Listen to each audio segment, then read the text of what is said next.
All right, let's dive into something that could be a total game changer for every single aspiring entrepreneur in India. We're talking about the government's funding toolkit. We're going to break it all down and map out a super clear path for your startup journey. You know the feeling, right? It's that classic startup problem. You've got this incredible, world-changing idea buzzing in your head, but the one thing standing in your way is money. It can feel like this giant, impossible wall to climb. But what if I told you there's a whole set of tools designed specifically to help you blast right through that wall? Seriously, the Indian government has put together this amazing system of support, and it's all designed to do one thing: make it less risky to start a business so you can just focus on what you do best: innovating. Let's call it your founder's toolkit. So let's pop open this toolkit, shall we? First, we'll get the lay of the land with the basic funding framework. Then we'll get into the three main tools: grants to get you started, equity for when you're ready to grow, and a really special kind of loan for your operations. We'll even uncover some awesome perks that go way beyond just cash before figuring out how you can pick the absolute perfect launchpad for your big idea.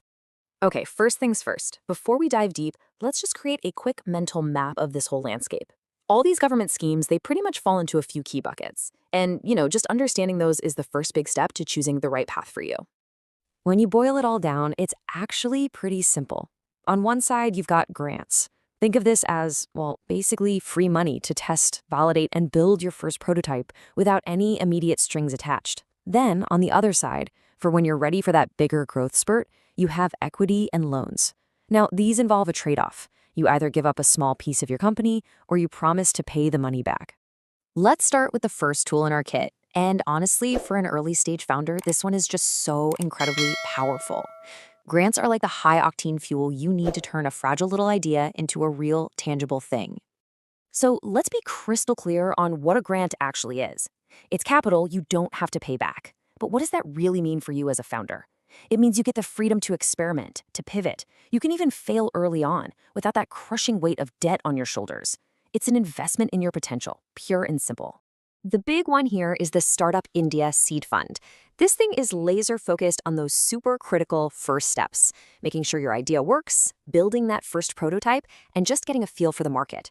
You get it through approved incubators, and here's the absolute key: it's non-repayable, and you don't need any collateral. It's the perfect way to de-risk those first few fragile months. But what if you're even earlier in the game? The NIDEIR program is honestly fascinating. It supports you, the founder, even before you've officially formed a company. It gives you monthly financial support and mentorship. Basically, it's a bridge that lets you leave your day job and go all in on your idea. How cool is that? It's support for the innovator, not just the innovation. Okay, so you've used a grant, you validated your idea, and now you're ready to really scale. You're probably going to need a much bigger injection of cash. And that's where our next tool, equity funding, comes in. This is less about a handout and more about bringing a real financial partner along for the ride. Now, the government's main way of doing this is through the Fund of Funds for Startups. And here's the interesting part. The government doesn't invest directly in your company. Instead, it acts like a giant investor in professional venture capital funds. So think of it this way. The government gives a big pool of money to the experts, the VCs, and they use their know-how to find and fund amazing startups, hopefully like yours. Yeah, this slide just makes it all super clear.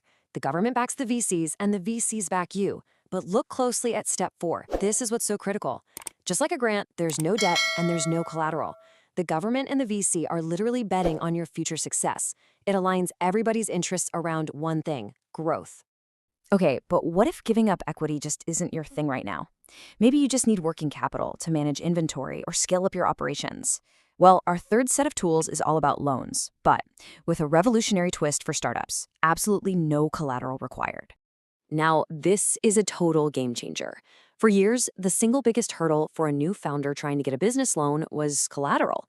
You had to pledge your house, your car, your personal savings. What these schemes do is just remove that barrier completely. The government essentially co-signs your loan. They give a guarantee to the bank, which lowers the bank's risk and means you don't have to put everything you own on the line.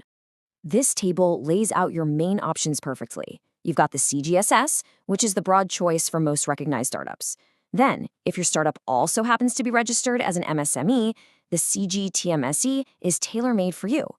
And for those really early stage micro businesses and first time founders, the Mudra scheme is fantastic for smaller, more accessible loans to just get the ball rolling. You know, the government's toolkit isn't just about cash. Some of the most valuable tools are actually the ones that help you save money and, just as importantly, save time. And in the early days, those are just as good as gold.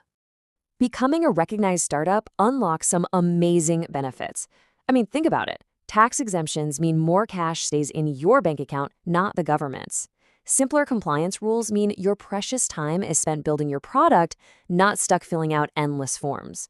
These aren't just little perks, they're huge strategic advantages that can literally extend how long your business can survive and thrive. And hey, don't forget to look local. On top of all these national programs, so many states have their own startup policies, and they offer everything from extra seed grants to rent subsidies. So here's a pro tip. Always check what your specific state government is offering. It could be that extra little boost you need. So the crucial point here is this. Every single rupee you don't have to spend on taxes or complicated paperwork is a rupee you can spend on product development, on marketing, or on hiring your very first employee.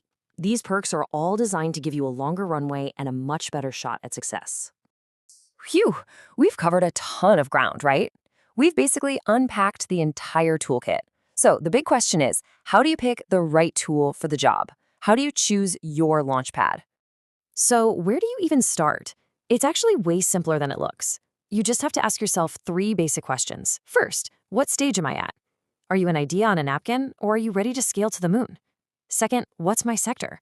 Some of these funds are made specifically for industries like biotech or hardware. And finally, what do I actually need? Do I need a small grant for a prototype or a huge investment for a marketing push? Your answers will point you straight to the right tool in the kit. This quote just nails it, doesn't it? This whole toolkit isn't just about giving you money. It's about building a launchpad. It's all designed to provide that powerful initial thrust you need to escape the gravity of starting something new and just propel your idea into orbit. So, the toolkit is open, the options are clear, and the support is definitely there. The only question left is the one that's up to you. Which of these tools are you going to pick up to start building your future today?